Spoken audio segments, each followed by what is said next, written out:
Yep, I see. Looks like we're approaching the end of the year very quickly. My name is Captain McKay. If you're watching this channel, it means you probably already know who I am. But just in case, we're about to talk about some of the top action figures of the year. Now, in this case, we're going to be talking about strictly Marvel Legends. Why? Well, because I bought a lot more Marvel Legends this year than I probably have in, I don't know, any other year previously. And I'd be remiss if I didn't go over some of them. A couple things to mention. This is just my personal top 10 list. I can't go over every single Marvel Legend because I didn't buy every single one. I just bought a bunch of the ones I liked, which you're going to see are predominantly X-Men figures. So if you're not an X-Men fan, come back next time, I guess. Another couple things to remember. We're going to have occasional multi-packs on there, and they're going to take up one slot. Why?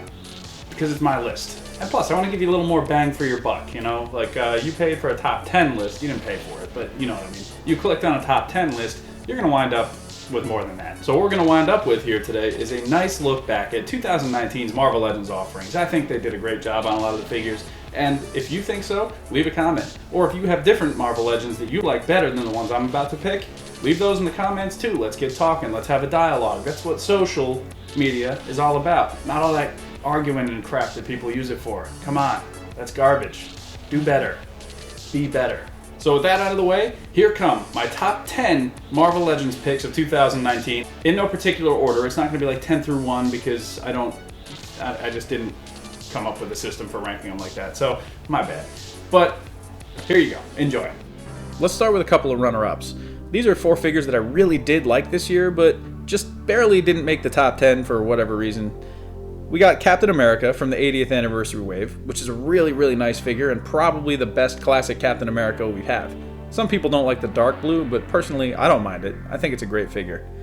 We've also got the Cowboy Logan figure, which comes with probably the best unmasked Wolverine head sculpt we've ever seen in Legends. We also got Jubilee, who finally gets a classic costume, way better than that stupid vampire Build-A-Figure they made a while back. And lastly, we got the Wendigo Build-A-Figure. He looks awesome. I mean, I really liked Sasquatch a couple years ago, so I knew Wendigo was going to be just as good because they're basically the same figure. But the angry head sculpt and the tail, they really add something different to this figure. I like it, but again, just barely out of the top 10. Now let's get into the list proper, shall we?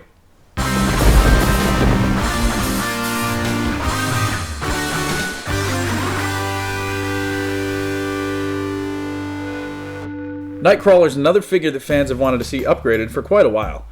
The Toy Biz offering from the old Galactus series was in no way a bad figure, and in many regards it still holds up well today. But the new version takes what the Toy Biz figure did and improves on it, making the body proportions look better, and including alternate heads for various expressions. The alternate hands are always a plus, although I will say the lack of a bendable tail is certainly noticeable. I mean, Nightcrawler's had a bendable tail since 1991, you're trying to tell me Hasbro couldn't have figured out how to do this? But that's one minor annoyance. This figure is great, and is a great looking addition to your collection. Professor X is a figure that collectors have been eager to get for a long time. His last figure came way back in the Toy Biz days, and while that wasn't a bad figure, it was definitely time for an upgrade. The version we got is straight out of the Jim Lee era of X-Men, and fans of the 90s cartoon will no doubt remember this hovering chair as Xavier's way of getting around. The head sculpt is good, and fits in very nicely with the streamlined designs of Hasbro's Marvel Legends offerings. Cerebro's helmet looks nice too, although the less said about that telepathic effect, the better. Still though, a great figure, and one I'm very happy to have. Beast is on my list because I like him. I've seen a lot of people say he's disappointing due to the expression on his face being so angry, but that's really the only bad thing I can think of with this figure. In my opinion, it's great. He takes everything the Toy Biz Beast had, minus the more mellow facial expression, and improves on it.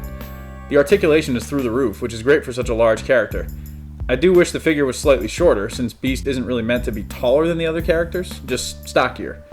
But that's something minor that you can get around with posing and different techniques. This is a perfect example of a figure that managed to improve on the old version, which is really saying something since the old version is still a great figure in its own right. And while I do wish they'd included a less angry head sculpt, this figure is great. Mystique is yet another figure that has been in need of an upgrade for a while. God, I've been saying that a lot on this list. I might as well just made a whole list of figures that needed to get redone. But besides that, the original Toy Biz Mystique was absolute trash. This version is much improved, so much so that it's unfair to even compare the two. The alternate head with the Rogue transformation looks great, and gives new life to your Rogue figure from a couple years ago. The Lilandra head is cool, although I think people are still waiting to get just a standard Lilandra release. That said, all that out of the way, it's finally great to have a really nice version of one of the X-Men's primary antagonists and one of the most unique villains out there. The X-Men 3-pack. Now, I know I've been including a bunch of multi-packs on this list, so realistically this is going to be like a top 20 list more than a top 10, but just go with it. This set includes old characters we already have in new versions that I really appreciate getting. Looking at Wolverine, the differences between this and the Apocalypse Wave figure are actually pretty minor, although the brighter yellow really makes this new one stand out. Add in the fact that this one includes the bone claws, and you've got a Logan that fits firmly in the 90s. The alternate heads are decent enough, although to really get the most out of it, I recommend using the head from the Cowboy Logan figure we talked about earlier. Moving on to Cyclops, it's a great way to fill in a hole in your collection if you missed the Jim Lee version from the Warlock Wave. Again, the color scheme is slightly different, with brighter yellow and darker blue. The obvious standout is the jacket, which is something a lot of collectors have modded over the years for themselves, and now we got an official release, which also includes Scott Summers' head sculpts. These I really like. I will say the unmasked heads make for great accessories for previous Cyclops figures as well, which is always a huge bonus. Lastly, the diamond of this set, the new Jean Grey. Compared to the previous figure from the Rocket Raccoon wave, this is definitely an improvement in every way.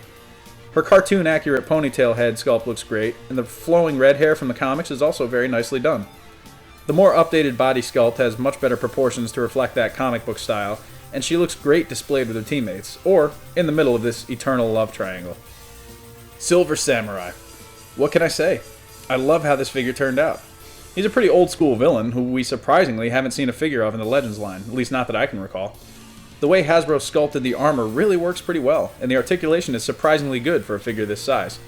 The weapons fit perfectly with the character, and the figure looks really good among other classic Wolverine antagonists. He may not be like the most beloved character or anything, but that doesn't make this figure any less great. Definitely worth your money, especially if you have some other ninja figures to fill out his ranks. Mr. Sinister is the runaway hit of the Wendigo wave for me. Which is fitting to say, considering the wave also includes Cannonball, which is the worst legend of probably all time. But I digress.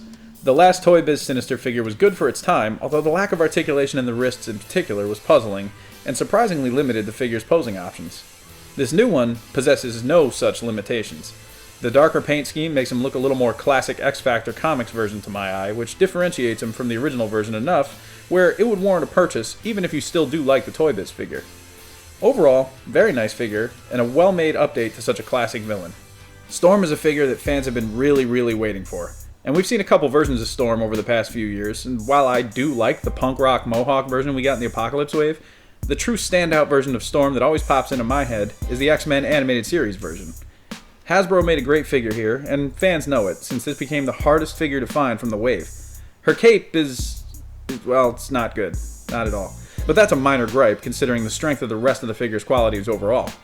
This is one of those figures where the old version just was not cutting it anymore, and therefore is very welcome among collectors who want an update, or for people who just never got the first version to begin with.